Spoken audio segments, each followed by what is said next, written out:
യേശുവിൻ തിരുപാദത്തിൽ ഇരുന്നു കേൾക്കണം.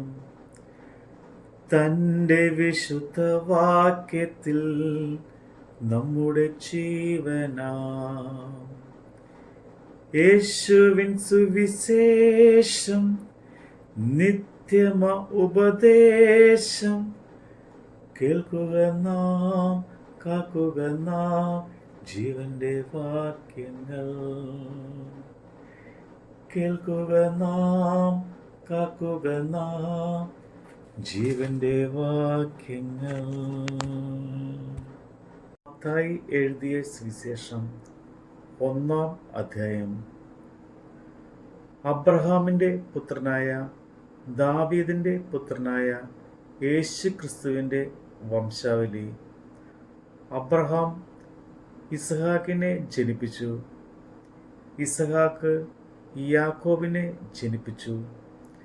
യാക്കോബ് യഹൂദയെയും അവൻ്റെ സഹോദരന്മാരെയും ജനിപ്പിച്ചു. യഹൂദ താമാറിൽ പാരസിനെയും സാരഹിനെയും ജനിപ്പിച്ചു. പാരസ് ഹെസ്രോനെ ജനിപ്പിച്ചു. ഹെസ്രോൻ ആരാമിനെ ജനിപ്പിച്ചു. ആരാം അമിനാദാബിനെ ജനിപ്പിച്ചു. അമിനാദാബ് നഹോഷിനെ ജനിപ്പിച്ചു. നഹശോൻ ശൽമോനെ ജനിപ്പിച്ചു. ശൽമോൻ രാഹബിൻ ബോവസിനെ ജനിപ്പിച്ചു. ബോവസ് രൂത്തിൻ ഒബേദിനെ ജനിപ്പിച്ചു. ഒബേദ് ഈശായിയെ ജനിപ്പിച്ചു. ഈശായി ദാവീദ് രാജാവിനെ ജനിപ്പിച്ചു. ദാവീദ് ഊരിയാവിൻ്റെ ഭാര്യയായിരുന്നവളിൽ ശലോമോനെ ജനിപ്പിച്ചു. ശലോമോൻ രഹബ്യാരെ ജനിപ്പിച്ചു. രഹബ്യാം ആബിയാവെ ജനിപ്പിച്ചു. ആബിയാവ് ആസായെ ജനിപ്പിച്ചു. ആസ ഹോശാഫാത്തിനെ ജനിപ്പിച്ചു. ഹോശാഫാത്ത് യോരോമിനെ ജനിപ്പിച്ചു. യോരോം ഊസിയാവെ ജനിപ്പിച്ചു. ഊസിയാവ് യോദോമിനെ ജനിപ്പിച്ചു. യോദോം ആഹാസിനെ ജനിപ്പിച്ചു. ആഹാസ് ഹിസ്കിയാവെ ജനിപ്പിച്ചു. ഹിസ്കിയാവ് മനശ്ശയെ ജനിപ്പിച്ചു. മനശ്ശെ ആമോസിനെ ജനിപ്പിച്ചു. ആമോസ് യോശിയാവെ ജനിപ്പിച്ചു.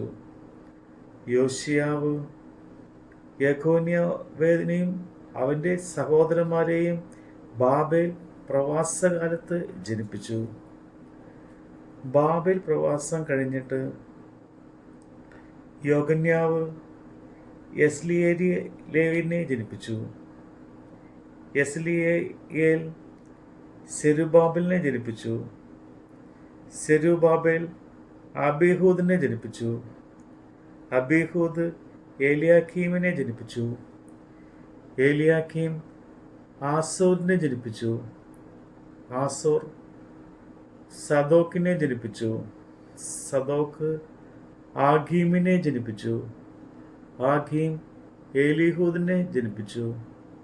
ഏലിഹൂദ് ഏലിയാസറെ ജനിപ്പിച്ചു. ഏലിയാസർ മദ്ദാനെ ജനിപ്പിച്ചു. മദ്ദാൻ യാക്കോബിനെ ജനിപ്പിച്ചു. യാക്കോബ് മറിയയുടെ ഭർത്താവായ ജോസഫിനെ ജനിപ്പിച്ചു. അവളിൽ നിന്ന് ക്രിസ്തു എന്നു പേരുള്ള യേശു ജനിച്ചു. ഇങ്ങനെ തലമുറകൾ ആകെ അബ്രഹാം മുതൽ ദാവീദ് വരെ 14, ദാവീദ് മുതൽ ബാബേൽ പ്രവാസത്തോളം 14, ബാബേൽ പ്രവാസം മുതൽ ക്രിസ്തുവിനോളം 14 ആകുന്നു. എന്നാൽ യേശു ക്രിസ്തുവിൻ്റെ ജനനം ഈ വണ്ണം ആയിരുന്നു. അവൻ്റെ അമ്മയായ മറിയ ജോസഫിന് വിവാഹം നിശ്ചയിക്കപ്പെട്ട ശേഷം അവർ കൂടി വരും മുമ്പേ പരിശുദ്ധാത്മാവിനാൽ ഗർഭിണിയായി എന്ന് കണ്ടു. അവളുടെ ഭർത്താവായ ജോസഫ് നീതിമാനാകൊണ്ടും അവൾക്ക് ലോക അപവാദം വരുത്തുവാൻ അവന് മനസ്സിലായ കൊണ്ടും അവളെ ഗൂഢമായി ഉപേക്ഷിപ്പാൻ ഭാവിച്ചു.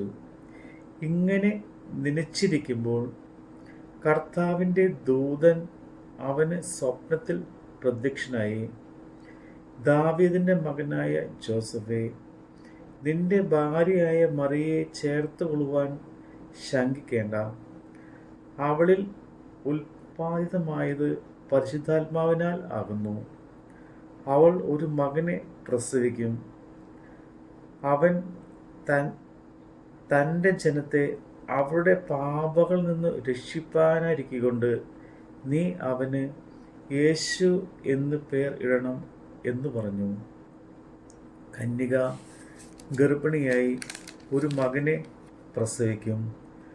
അവന് ദൈവം നമ്മോടുകൂടെ എന്നർത്ഥമുള്ള ഇമ്മാനുവേൽ എന്ന് പേർ വിളിക്കും എന്ന് കർത്താവ് പ്രവാചകന്മാർ മുഖാന്തരം അരുളി ചെയ്ത് നിവൃത്തി വരുവാൻ ഇതൊക്കെയും സംഭവിച്ചു. ജോസഫ് ഉറക്കമുണർന്നു, കർത്താവിൻ്റെ ദൂതൻ കൽപ്പിച്ചതുപോലെ ചെയ്തു.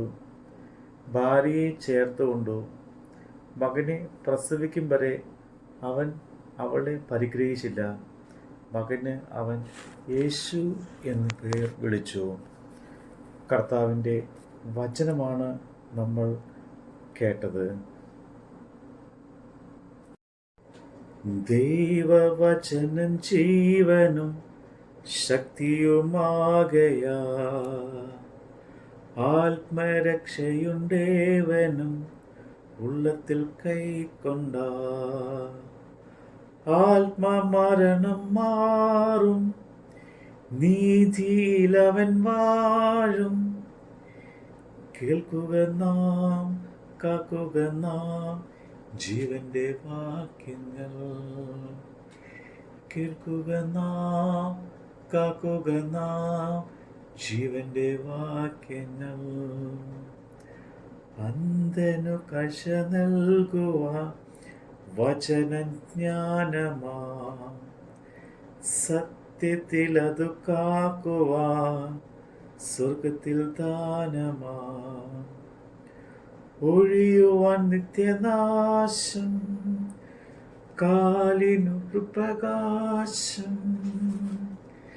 കേൾക്കുക നാം, കാക്കുക നാം ജീവന്റെ വാക്യങ്ങൾ. കേൾക്കുക നാം, കാക്കുക നാം ജീവന്റെ വാക്യങ്ങൾ.